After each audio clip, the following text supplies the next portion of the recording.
Acts 24. And after 5 days the high priest Ananias came down with some elders and a spokesman, one Tertullus. They laid before the governor their case against Paul. And when he had been summoned, Tertullus began to accuse him, saying, Since through you we enjoy much peace, and since by your foresight, most excellent Felix, reforms are being made for this nation, in every way and everywhere we accept this with all gratitude. But, to detain you no further, I beg you in your kindness to hear us briefly. For we have found this man a plague, one who stirs up riots among all the Jews throughout the world and is a ringleader of the sect of the Nazarenes. He even tried to profane the temple, but we seized him. By examining him yourself you will be able to find out from him about everything of which we accuse him. The Jews also joined in the charge, affirming that all these things were so. And when the governor had nodded to him to speak, Paul replied, Knowing that for many years you have been a judge over this nation, I cheerfully make my defense. You can verify that it is not more than 12 days since I went up to worship in Jerusalem.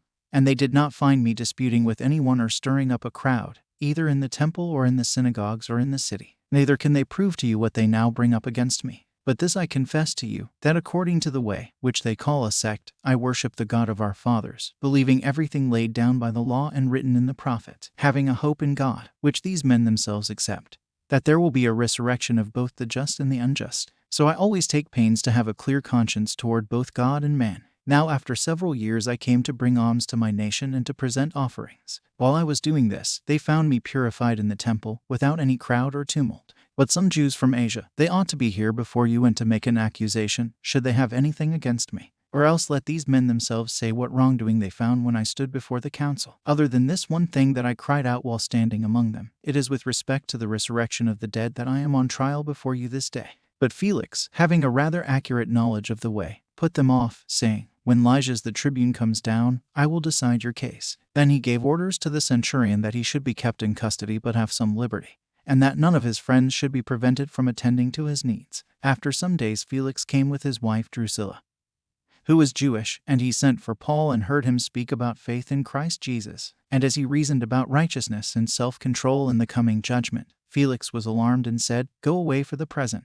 When I get an opportunity I will summon you. At the same time he hoped that money would be given him by Paul. So he sent for him often and conversed with him. When 2 years had elapsed, Felix was succeeded by Porcius Festus, and desiring to do the Jews a favor, Felix left Paul in prison. Acts 25. Now 3 days after Festus had arrived in the province, he went up to Jerusalem from Caesarea, and the chief priests and the principal men of the Jews laid out their case against Paul, and they urged him, asking as a favor against Paul that he summon him to Jerusalem, because they were planning an ambush to kill him on the way. Festus replied that Paul was being kept at Caesarea, and that he himself intended to go there shortly. So, said he, Let the men of authority among you go down with me. And if there is anything wrong about the man, let them bring charges against him. After he stayed among them not more than 8 or 10 days, he went down to Caesarea. And the next day he took his seat on the tribunal and ordered Paul to be brought. When he had arrived, the Jews who had come down from Jerusalem stood around him, bringing many and serious charges against him that they could not prove.